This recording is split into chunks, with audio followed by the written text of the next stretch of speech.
je vais vous faire un aveu, je vais vous dire quelque chose. J'ai jamais aimé les barbus.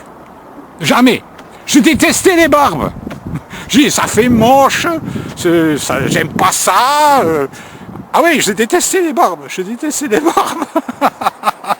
Et quand il a fallu que je me décide à laisser pousser ma barbe, à un moment donné, je l'avais laissé pousser parce que j'avais pris une décision, je ne veux pas vous dire qu'est-ce que c'est. J'ai dit, bon, si jamais Dieu m'exauce là-dedans, je la laisse pousser jusqu'à ce que Dieu m'exauce sur ce sujet, puis après je me la raserai. Parce que pour moi, me laisser pousser la barbe, c'était une affliction. Je m'affligeais en me laissant pousser la barbe, imaginez. Alors bon, et puis petit à petit, j'ai été convaincu par Ruth israélite qu'il fallait que je me laisse pousser la barbe. Et finalement, de fil en aiguille, j'ai fini par accepter, mais c'est venu doucement, hein, c'est pas venu tout d'un coup. Alors je comprends les gens qui disent à Ruth, tu perds la tête. On va revenir au Moyen-Âge. Pourquoi pas marcher avec des dromadaires aussi, puis des sandales, et pourquoi pas les dromadaires? Oh, ça serait mieux parce qu'il y aurait moins de pollution, hein, vous croyez pas, hein? Vous savez, ces trucs modernes, là, ça détruit la Terre. Alors bien sûr, je ne dis pas qu'il faut devenir comme ça, et j'en sais rien, pourquoi pas, et après tout, ça serait bien. Parce que vous avez vu ce que ça a amené, les technologies modernes. Bon, on a Internet, alors, il y a du positif, évidemment, parce que là, je ne pourrais pas vous parler autrement. Mais regardez cette pollution que ça produit, toutes ces machines, tous ces camions, tous ces bus. Alors on essaie d'arranger les choses, mais à mon avis, ça ne s'arrangera pas. Ça ne s'arrangera pas, il y a trop de lobby derrière avec de l'argent. Hein, parce qu'on pourrait faire peut-être des voitures qui polluent beaucoup moins, ce qui marche avec autre chose, mais on ne peut pas parce que s'il y en a un qui sort ça, il va être arrêté par les autres qui ont des milliards. Il y a des paliers dans la sanctification, et quand on est évangélique, on franchit un palier. C'est-à-dire, c'est le salut par la foi, point à la ligne, c'est tout, après tu fais ce que tu veux. Enfin, ce que tu veux, pas tout à fait, bien sûr. Ils reconnaissent quand même qu'il ne faut pas tromper sa femme, qu'il ne faut pas avoir de mauvaises pensées, qu'il ne faut pas tuer, qu'il ne faut pas voler, ce qui est dans les 10 commandements, mais pas le Shabbat, attention, pas le Shabbat. Non, le Shabbat, alors expliquez-moi pourquoi. Alors là, ils en trouvent des explications, c'est-à-dire qu'ils tordent, ils sont obligés de tordre pour pouvoir... alors, ils voient un passage, ils lisent littéralement, ah vous savez, ça dit ça. Mais attention, faire du littéralisme, c'est dangereux, c'est très dangereux. Il faut étudier le texte, savoir qu'est-ce qu'il veut dire exactement, de quoi ça parle exactement. Et ça, Ruth, elle est drôlement douée pour ça, parce qu'elle elle étudie les choses en profondeur, elle prend toutes les traductions, et quelquefois on a des surprises. Elle étudie l'hébreu, et quelquefois on a des surprises aussi avec l'hébreu, parce que les traducteurs, des fois, ils traduisent pas toujours comme il faut, hein. Il faut en fonction de ce qu'ils pensent, en fonction de comment ils pensent que c'est, mais ils n'ont pas toujours raison. Et alors on en a déduit que nos Bibles, c'est Dieu qui les avait inspirées. C'est fini le canon maintenant, faut plus y toucher. Qui c'est qui a décidé ça? C'est pas Dieu, hein. Ce sont des gens comme vous et moi. Voilà. Et ça les arrange, parce que comme ça, ils sont tranquilles, ils n'ont plus besoin de se poser de questions. Ça les embête que ce soit pas vrai, qu'il y ait des complications avec ça. Parce que ça les ébranle, ils se disent, mais qu'est-ce qu'on va faire? Déjà que c'est pas facile de se convertir s'il y a un plus. On nous dit que dans la Bible, ça ne dit pas ce que ça dit exactement à certains moments parce que c'est mal traduit. Mais où est-ce qu'on va? Alors, c'est tellement compliqué. Alors, si en plus on leur dit, laissez-vous pousser la barbe, mettez-vous les tzitzit, faites Shabbat, et observez les fêtes de Dieu, vous dire, c'est pas possible. Alors, moi, je vais vous dire quelque chose. Ils disent, moi, c'est impossible à faire. C'est pas vrai. C'est pas vrai. La preuve, moi, je le fais. Oui, tu le fais, d'autres le font. Donc, c'est pas impossible. Arrêtez de dire que c'est impossible. C'est pas difficile non plus, parce que Dieu le dit dans le Deutéronome, il dit, ne dis pas que ces commandements sont impossibles et sont difficiles à réaliser. Ne le dis pas. Et ça, c'est Dieu qui le dit. Hein? Alors, entre quelque chose que Dieu dit et que vous allez dire, qu'est-ce que je choisis, moi? Je ne choisis pas vous, je choisis Dieu. Dieu me dit que c'est faisable. Et vous me dites que c'est pas faisable. Qui est-ce qu'on doit écouter, vous ou Dieu, ou ce que dit Dieu? Alors, ce que dit Dieu dans l'Ancien Testament, c'est plus valable, quoi. Dieu, il a dit, c'est pas impossible. Et maintenant, ça a changé, c'est impossible. Alors Dieu, il se contredit. Dieu, il dit n'importe quoi.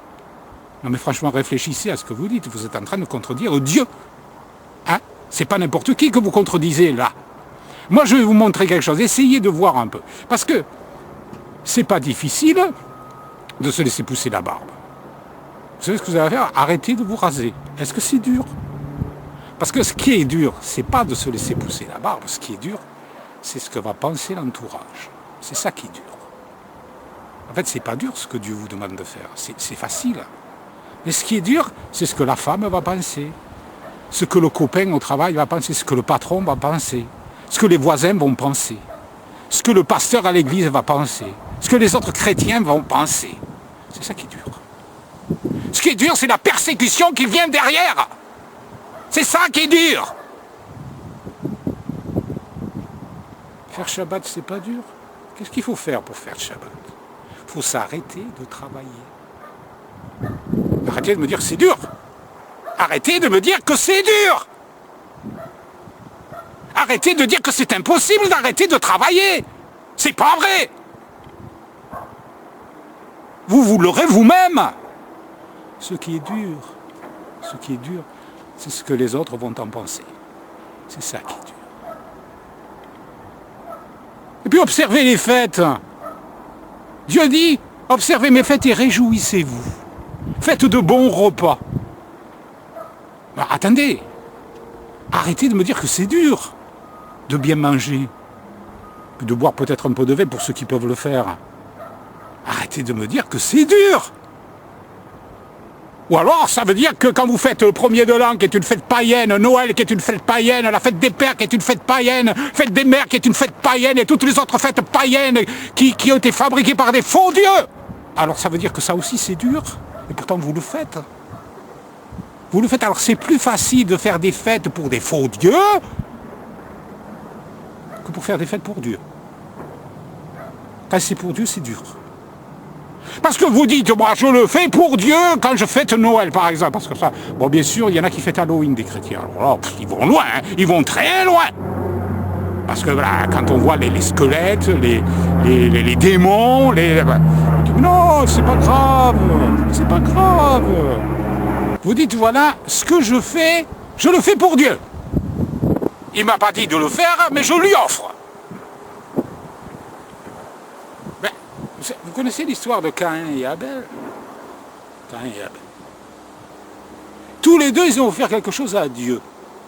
L'un, il a offert à Abel ce que Dieu demandait, c'est-à-dire un sacrifice. Et l'autre, il a offert à Dieu quelque chose que Dieu ne demandait pas. C'était des fruits. Il n'y a rien de mal. Il n'y a rien de mal. Des fruits, en plus, il avait travaillé, il avait sué. Il s'est dit, ben voilà, j'ai beaucoup travaillé, Dieu va apprécier. Puis il lui a offert de beaux fruits. J'imagine qu'il a choisi les plus beaux. Et puis, paf, Dieu n'aime pas ça. Dieu n'aime pas ça. Dieu, il aime ce qu'il a demandé, pas ce qu'il n'a pas demandé. Dieu n'a jamais demandé qu'on fête Noël. Même si ça vous paraît agréable, même si c'est comme des beaux fruits agréables. Dieu n'a jamais demandé ça. Il a demandé qu'on fête ses fêtes à lui. Alors arrêtez de dire à Dieu ce qu'il doit accepter ou pas accepter. C'est lui qui décide, pas vous.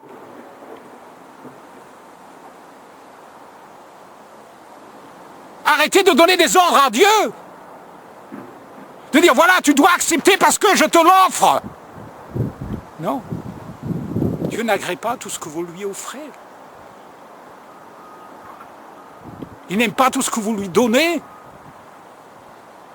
S'il n'a pas demandé, il n'en veut pas. Il veut que vous obéissiez à ce que lui dit. Pas ce que vous avez envie de faire. Alors vous laissez tomber tout ce que Dieu a demandé et vous lui offrez que ce que vous avez envie de lui offrir.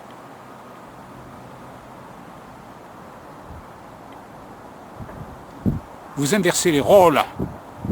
Vous soumettez Dieu à votre volonté. Alors que vous devriez être soumis à la volonté d'Élohim, à la volonté de Dieu. Parce que j'ai vu quelquefois sur le forum de rue des gens qui disent, ou peut-être sur Internet, je me souviens plus très bien, mais sur le forum aussi, regardez comment Dieu nous aime. C'est vrai. Mais j'ai rarement vu, regardez combien j'aime Dieu. Rarement. Autrement dit, ça va toujours dans le même sens. Dieu doit m'aimer. Dieu m'aime. Regardez combien il m'a donné de choses. Ah, c'est vrai, il nous a donné plein de choses. Mais qu'est-ce que nous donnons à Dieu? Nous donnons ce qu'il a envie d'avoir ou ce que nous avons envie de lui donner? Parce que si on aime Dieu, on ne va pas lui donner ce qu'on a envie de lui donner, on va lui donner ce qu'il demande. Et on ne va pas transformer ses lois. Parce que le bien et le mal, qu'est-ce que c'est? Bon, c'est les 10 commandements, c'est vrai. Et le Shabbat aussi. Mais c'est quoi le bien et le mal? Le bien et le mal, c'est pas simplement ce qui est écrit dans la parole de Dieu. C'est aussi quand on ne fait pas ce que Dieu veut dans notre vie. C'est aussi le mal. Si Dieu vous dit d'aller à gauche et que vous alliez à droite, c'est mal. Et si Dieu vous dit d'aller à droite et que vous alliez à gauche, c'est mal. Pourtant, vous dites, qu'est-ce que ça peut faire que j'aille à gauche ou à droite? Et le fait que vous désobéissiez est mal en soi. Vous vous souvenez de l'histoire des Israélites, pour ceux qui connaissent la Bible, quand ils sont allés dans le pays promis? Dieu a dit, allez-y, je vous le donne. Alors ils sont allés voir le pays, il y avait des géants partout. Ils ont eu peur. Et puis il y en a plusieurs qui ont refusé d'y aller. Ils ont dit, attendez, on va se faire massacrer. Et pourtant, Dieu leur avait dit, allez-y, je serai avec vous. Et parce qu'ils n'ont pas voulu y aller, Dieu a dit, bon, ben ça va, alors vous allez tourner 40 ans dans le désert maintenant. Vous n'avez pas eu foi en moi. Alors ils ont changé d'avis, ils ont dit, non, on ne veut pas, on va y aller maintenant, on regrette, on a péché, on va y aller. Puis là, Dieu a dit, non, n'y allez pas. Et là, ils sont allés. Là, ils faisaient tout le contraire de ce que Dieu disait. Pourtant, il leur semblait que c'était bien de changer d'avis et puis d'y aller, mais Dieu a dit, non, trop tard. N'y allez pas. Ils sont allés quand même. Ben, ils sont fait tuer. Voilà. Dieu veut qu'on obéisse sans comprendre. Parce que nous, on aime bien comprendre. Et pourquoi? Et pourquoi? Et pourquoi? On n'a pas besoin de savoir pourquoi. Pas besoin. Obéissez. C'est tout. Par la foi. Yeshua a dit à Pierre, Jésus-Christ a dit à Pierre, ce que je fais, tu ne le comprends pas maintenant, mais tu le comprendras plus tard. Croyez, et vous vivrez, a dit Yeshua.